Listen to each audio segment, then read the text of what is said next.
네, 오늘 말씀은 이제 민수기 16장 전체 말씀인데 우리가 그 중에서 뒤에 35절에서 끝에 50절까지 말씀을 읽었습니다.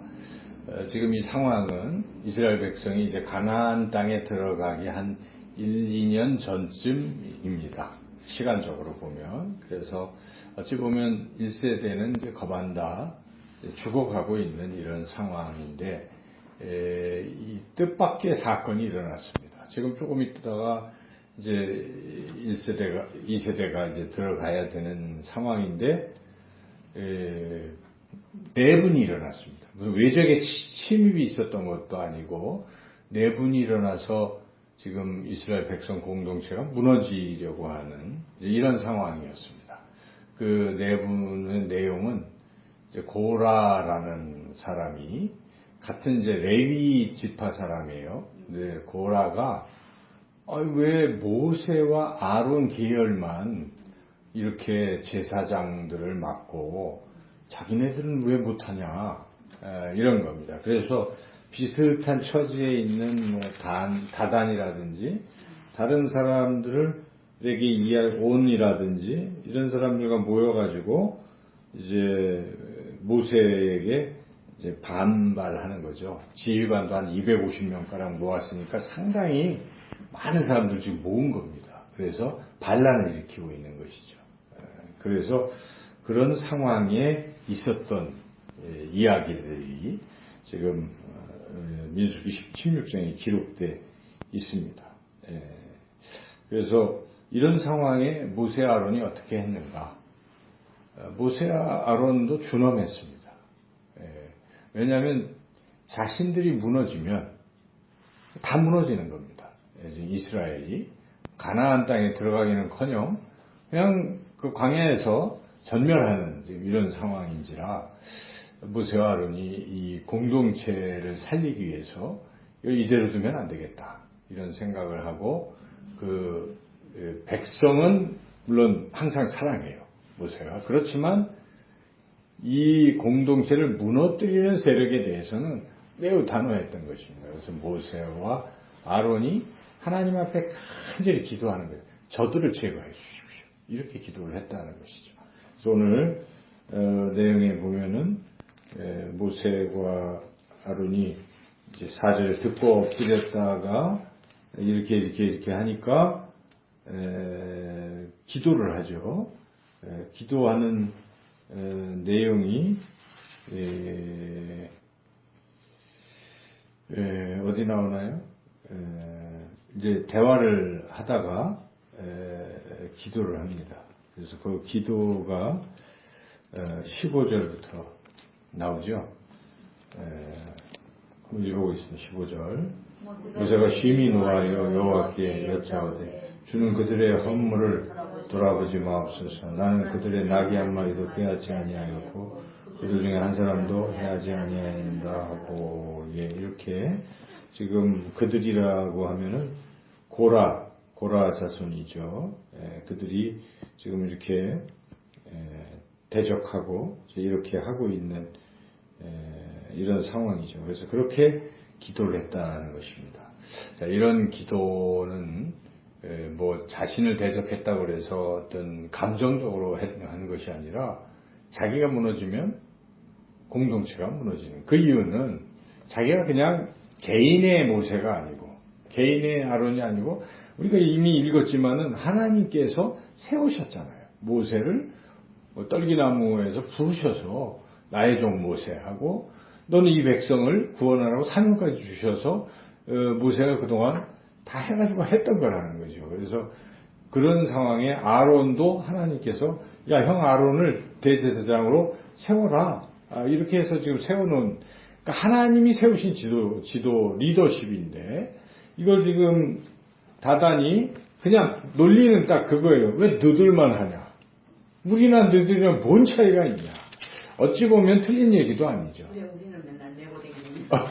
그런 거예요. 그러니까 어쨌든 지금 그래서 이렇게 하고 있는가 민주적이고 뭐 그렇다고 볼 수도 있고 그럴 듯한데 이건 그게 아니에요. 그래서 우리가 늘 유념해야 될 것은 하나님의 백성 공동체의 주인은 민주주의 백성들이 아닙니다. 하나님이시라는 것을 잊으면 안 돼요. 근데 이게 이제 세상은 아니잖아요. 세상의 주인은 누구라고 생각하면 하나님이신데도 그들은 자기들이 주인이라고 생각해요. 그래서 세상의 주인은 우리다. 항상 그렇게 생각하는 거예요. 근데 그러한 분위기와 그러한 흐름이 어느덧 하나님의 백성 공동체 안에도 들어온다는 것이죠. 그래서 교회에 들어오는 것이죠. 그래서 교회가 모든 것을 그런 식으로 하나님 없는 민주주의로 결정하려고 자꾸 들면 잘못됐다는 것입니다. 그래서 여기에 지금 이 고라는 나름대로 250명이라는 지도자, 어찌 보면 백성을 다 대표하는 지도자들이잖아요. 다 뽑아가지고 했기 때문에 자기가 명분이 있어 보였지만 하나님이 이거를 굉장히 진노하셨다는 사실을 우리가 잊으면 안 되겠습니다. 그래서 오늘 보면 하나님께서 어떻게 하셨는가가, 하나님이 이 모든 상황을 보고 계시고 특히 모세가 하나님 앞에 나와서 이걸 이제 시시비비를 가려달라고 기도를 딱 했을 때 하나님이 어떻게 하셨는가 19절 읽어보겠습니다. 고라가 온 회중을 회막문에 모아놓고 그 두 사람을 대적하려 하매 여호와의 영광이 온 회중에게 나타나시니라. 그리고 21절 읽어보겠습니다. 너희는 이 회중에게서 떠나라. 내가 순식간에 그들을 멸하려 하노라. 그러니까 아예 동조하고 있는 백성까지 그냥 다 진멸하시겠다는 거예요. 하나님의 진노가 얼마나 크신가를 우리가 볼 수가 있습니다. 그래서 백성이 지금 하나님을 따르지 않고 고라를 따르면서 그렇게 했기 때문에 또 고라가 하나님이 세우신 이 모세와 아론을 무너뜨리려고 했기 때문에 하나님이 크게 진노하셔서 회중까지도 다 이렇게 멸하시려고 하셨다는 것이죠. 그래서 우리가 이 대목에서 먼저 깨달아야 될 분명한 사실 진리는 하나님은 대적하면 안 됩니다. 항상 하나님을 우리는 대적하면 안 돼요. 근데 자기도 모르는 사이에 세상의 생각에 젖어 있다 보면 자기도 모르는 사이에 하나님을 대적하는 수도 있어요. 오늘날 그런 일들도 많이 일어나고 있는 거죠. 그래서 항상 중요한 것은 하나님은 무엇을 원하시는가입니다. 하나님의 뜻이 어디 있는가. 기도해야 되는 것이죠. 그래서 항상 하나님의 뜻을 따르려고 해야 됩니다. 다수결을 따르려고 할 필요도 없어요. 교회에서는 그 다수가 하나님의 뜻을 순종하지 않고 있다면 따라갈 필요 없어요. 그래서 하나님의 뜻에 순종하는 그런 것이고, 리더십이 아주 잘못될 경우도 있겠죠. 그런 경우는 교체해야 되겠죠. 그것도 하나님이 교체하십니다. 안 된다. 뭐 이런 여러 가지 사건을 통해서 하나님이 교체하시는 것이죠. 그러나 그런 것도 아닌데 그러면 안 되는 거죠. 첫째는 그런 교훈을 우리가 얻어야 되고, 둘째 또 중요한 것이 있습니다. 이렇게 백성들이 모세를 무너뜨리고 이렇게 할 때 모세가 어떻게 했는가. 물론 이 반란을 꾀하는 무리들은 모세가 준엄하게 심판을 하고 하나님께 기도해서 해서 결국 그 고라와 다단의 250명 동조한 무리들이 한꺼번에 지진이 일어나서 퍽 전부 몰살했죠. 그래서 그런 벌을 받았는데 뒤에 읽어보면, 그런데 문제는 백성도 하나님이 처음에는 갈아치우고 새로 하시겠다고 선언하셨어요. 근데 그때 모세가 그전부터 그랬잖아요. 십계명 받으러 올 때도 그랬고 금송아지 할 때도 그랬고, 모세는 항상 어떻습니까? 그래도 백성을 살려보겠다고 차라리 제 생명을 생명책에서 지우소서 하면서 중보기도 했던 모세가 지금 이 장면에서 지금 어찌 보면 출애굽시켜서 40년 거의 가나안 땅에 들어가기 직전에 이런 일이 벌어져서 거기에 백성들이 마치 가데스 바나에서 했던 그때 상황처럼 또 그러고 있잖아요. 그래서 하나님이 이렇게 진노하신 이 순간에 모세가 한 것을 땅에 엎드려서 기도하기 시작한 거예요. 그렇게 하지 말라고. 하나님 살려달라고 기도하고 있다는 것입니다. 그래서 22절에 모세와 아론이 함께 기도한 내용인데 한번 읽어보겠습니다. 그 22절입니다. 그 두 사람이 엎드려 이르되 하나님이여 모든 육체의 생명의 하나님이여 한 사람이 범죄하였건을 온 회중에게 진노하시나이까. 그러니까 지금 고라 한 사람 때문에 또 여러 그 동조한 사람들 때문에 그런 것인데 백성 전체를 다 그렇게 하지 마옵소서 하고 이렇게 중보기도를 할 때에 하나님이 그 중보기도를 들으시고 이 회중은 격리시키시고 그러셨죠. 그래서 여기에 쭉 이어지는 것들이 이게 돼서 고라만 그 속한 사람들 32절 31, 32절 이렇게 쭉 나오죠. 읽어보겠습니다. 그가 이 모든 말을 마치자마자 그들이 섰던 땅바닥이 갈라지니라. 땅이 그 입을 열어 그들과 그들의 집과 고라에게 속한 모든 사람과 그들의 재물을 상심해 해서 이제 이렇게 죽었다는 것이죠. 그러자 옆에서 보고 있다가 그 주위에 있는 온 이스라엘이 도망하고 우리도 죽을까 겁을 내고 어쨌든 피해서 죽지는 않았다는 것이죠. 자, 이쯤 됐으면 이 백성들이 뭔가 느끼는 게 있어야 되는데 또 안 느끼고 있다는 걸 우리가 알 수가 있어요. 일단 뒤에 오늘 읽었던 본문 36절부터의 내용은 뭐냐면 하나님께서 그렇게 말씀하십니다. 그 불을 가져왔던 250명 또 반란을 꾀한 고라 그쪽이 가져온 거는 다 없애버려요. 그거 뭐 다 이제 하고 거기다 죽었는데 그 불 자체도 아예 그냥 진 밖에 멀리 내다버리라고 쏟아버라. 37절에 이렇게 이제 해서 했죠. 불은 다 벌. 그렇지만 향로는 하나님 앞에 가져온 것이기 때문에 그것은 거룩하니까 그거는 갖다 내다버리지 말고 그걸 다 그냥 뭐 편편히 펴가지고 기념 표식을 삼아라 하면서 그걸 제단을 이렇게 싸는 쇠 같은 걸로 그냥 만들어라 이렇게 명령하셨어요. 그 이유는 기념이 되고 표가 되어서 다시는 고라와 다단 같은 무리들이 그런 반란을 꾀하는 무리들이 나타나지 않도록 만약에 또 하면 그들처럼 죽게 된다는 그런 경계로 삼으라 이렇게 된 것입니다. 그래서 이 40절에 그렇게 나오는 것이죠. 40절 읽어보겠습니다. 이스라엘 자손의 기념물이 되게 하였으니 이는 아론 자손이 아닌 다른 사람은 여호와 앞에 분향하러 가까이 오지 못하게 함이며 또 고라와 그의 무리와 같이 되지 않게 하기 위함이라 여호와께서 모세를 시켜 그에게 명령하신 대로 하였더라. 대제사장은 아론 자손뿐이라는 것을 확실히 알려주시고 더 이상 도전하지 말라는 것이고 다시 도전하게 되면 고라처럼 죽게 된다. 그러니까 하나님이 세우신 영적 리더십은 하나님이 결정하신 것이니까 그거 갖고 알고 하지 말라라는 그런 것으로 기념을 삼게 하셨다. 그런 내용이에요. 자, 이렇게 됐으면 이제 백성들이 회심을 해야 되는데 참 이스라엘 백성이 또 그래요. 또 41절 뭡니까? 뭐 다음날 바로 하루 지나서 몰려와가지고 모세와 아론한테 원망해. 니들 때문에 그 고라 250명 우리 지도자들 싹 죽었다 하고 막 원망하는 거예요. 원망. 이럴 때 하나님이 또 나타나셨어요. 이들이 막 회중이 모세와 아론을 또 치고 공격하고 때리고 뭐 이러려고 하는데 하나님이 나타나셔서 말씀하시면 다시 안 되겠다. 도저히 안 되겠다. 니들이 기도해서 내가 거두었지만 또 이렇게까지 하니 야 비켜라 비켜.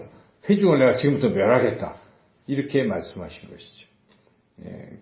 그래서 하나님이 진노하셔서 뭘 하기 시작했냐면 거기에 연병이 시작됐다는 거예요. 이 전염병이 시작이 돼서 이제 막 한꺼번에 만 몇 명인가요? 이렇게 사람들이 막 엄청씩 죽어나가고 있어요. 14,700명 49절 뭐 해가지고 이렇게 해서 지금 막 죽고 있는 거예요. 자, 이런 상황에 모세와 아론이 또 뭘 합니까? 하나님께서도 진노하시고 이 백성이 한 번도 아니고 두 번씩이나 우리를 또 때리고 이러니 우리도 그냥 하나님 하시는 대로 지켜봐야 되겠다. 이럴 수도 있잖아요. 기분 나쁘고 그렇지만 그렇게 죽이려는 그 회중들을 위해서 또 뭘 합니까? 모세가 형한테, 아론한테, 형님, 가서, 저들을 위한 속죄제를 드릴 준비를 하세요. 이렇게 하고, 그 일을 지금 하고 있다는 것이죠. 그리고 속죄하고 또 기도했겠죠. 그리고 중요한 것은 아론이 선 위치를 보니까 지금 이쪽은 살아있고, 이쪽은 죽어 시체가 이렇게 막 쌓여 있어요. 그러면 시체에 가까이 가면 어떻게 되겠습니까? 전염병에 걸리는 거죠. 그런데 아론이 죽은 자와 살아있는 사람 별로 안 가고 있잖아요. 죽을까봐. 근데 그 사이에 딱 서가지고 기도를 한 거죠. 그랬더니 하나님께서 그 전염병, 아론 죽을까봐, 그죠? 아론은 목숨 걸고 하는 거예요. 사실 전염병을 막아선 거예요. 전염병이 오지 못하도록 살아있는 사람들 보호하기 위해서 죽은 자를 향해서 서 있는 거죠. 하나님이 멈추셨다는 것입니다. 여기서 우리가 예수님을 볼 수가 있잖아요. 예수님께서 우리를 살리시려고 십자가를 지신 것이 죽음으로, 지금 아론도 지금 어찌 보면 그런 중간에 서서 목숨을 걸고 중보했다는 거예요. 자, 이거는 곧 오늘날로 말한다면 우리가 죽은 자들, 죽을 자들, 영원히 죽을 자들을 위해서 중보해야 된다는 것을 나타낸다고 볼 수가 있습니다. 이렇게 모세와 아론은 자기를 해롭게 하는 사람, 치고 하는 사람이지만 그들을 위해서 지금 하고 있다는 걸 우리가 잊으면 안 됩니다. 그래서 우리가 전도를 할 때도 나한테 반대하는 사람, 나한테 해롭게 하는 사람은 내가 전도 안 한다. 저 사람 지옥 가게 내버려 둬야지. 이러면 안 되는 거예요. 그죠? 그 사람도 위해서 기도해야 돼요. 우리가. 미운 사람도 위해서 기도해야 되는 것입니다. 우리 예수님이 어떠셨습니까? 자기를 밑에서 창으로 찌르고 사형을 집행하는 못을 박은 로마 병정들의 죄를 용서하셨습니다. 스데반 집사님 뭐 하셨습니까? 자기를 돌로 치는 사람들을 용서해달라고 기도했다는 것입니다. 그래서 우리가 사람을 가리면 안 됩니다. 하나님은 모든 사람이 구원받기를 원하시는, 그게 하나님의 마음이에요. 아까 우리가 마지막 찬양에 물이 바다를 덮은 같이, 그 찬양이 하나님은 쉬지 않고 모든 영혼이 구원받기를 원하시는다. 우리가 그 주의 심장 가지고 주님의 손과 발이 되어서 물이 여호와를 인정하는 것, 그러니까 모든 사람이 하나님을 믿게 되는 것이 물이 바다를 덮은 같이 이렇게 다 온 세상이 그렇게 될 때까지 우리가 쉬지 않고 우리도 복음을 전하리라, 기도하고 전도하리라 하는 그런 찬양인데, 그렇게 우리가 이 사명을 잊어버리면 안 되겠습니다. 우리가 은혜를 받으면 받을수록, 구원의 감격에 젖으면 젖을수록 사명도 우리는 분리해서 일어나야 되는 것이, 이게 비례하는 거예요. 사실 하나님 사랑이 크게 느껴지면 그 사랑을 모르는 사람들에 대한 안타까운 마음이 드는 게 그게 당연해요. 그게 하나님의 마음이고 그게 좋은 사람이에요. 여러분 그렇지 않습니까? 이게 정말 죽어가는 사람들이 보이면 그걸 건지려고 애를 쓰는 게 착한 사람이잖아요. 죽어가는 사람을 봐도 나만 살면 되지 하는 건 착한 사람이라고 볼 수 없어요. 그래서 하나님의 마음이 아닙니다. 예수님의 마음이 아니잖아요. 그래서 우리가 이 영혼 구원이라는 것을 위해서 간절히 오늘도 같이 중보하고 나아가시기를 주님의 이름으로 축원합니다.